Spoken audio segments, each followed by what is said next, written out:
Alexandre Delval, bonsoir. Bonsoir.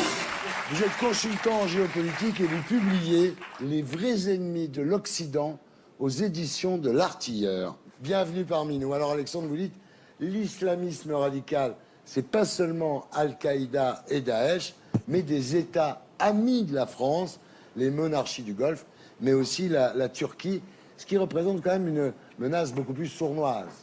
Tout cela vient de la guerre froide. Pendant la guerre froide, on a élaboré au sein de l'OTAN la stratégie de la Muslim Belt. Il fallait empêcher la Russie d'accéder aux mers chaudes par la constitution d'une chaîne d'États, si possible islamistes radicaux, puisque l'ennemi étant le communisme, les plus anticommunistes n'étaient pas Kamel Daoud ou les musulmans laïcs, c'était plutôt les islamistes. Et malheureusement, après la chute de l'ex-URSS, cette stratégie a été continuée en Bosnie, au Kosovo, en Irak, où on a démantelé un État laïque au profit d'islamistes à la fois chiites et sunnites. Tout le monde en avait pour son compte. On a continué ça en Libye. Et entre-temps, je ne parle même pas des frères musulmans qui ont été sponsorisés pratiquement par tous les États occidentaux, sans oublier la France qui a mis Khomeini au pouvoir, alors que l'avion pouvait très bien ne pas son avion. Absolument.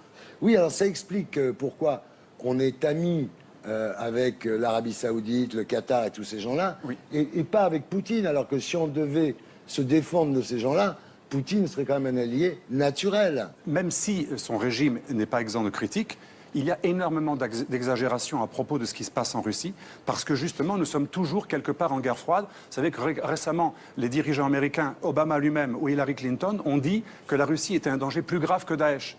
Et voilà des gens qui pensent que la Russie est plus dangereuse que ceux qui viennent égorger ou tuer nos enfants sur nos terrasses. Alors, Marc Trévidic, vous dites, lutter contre l'islam radical tout en serrant la main du roi d'Arabie Saoudite revient à dire que nous luttons contre le nazisme tout en invitant Hitler à notre table.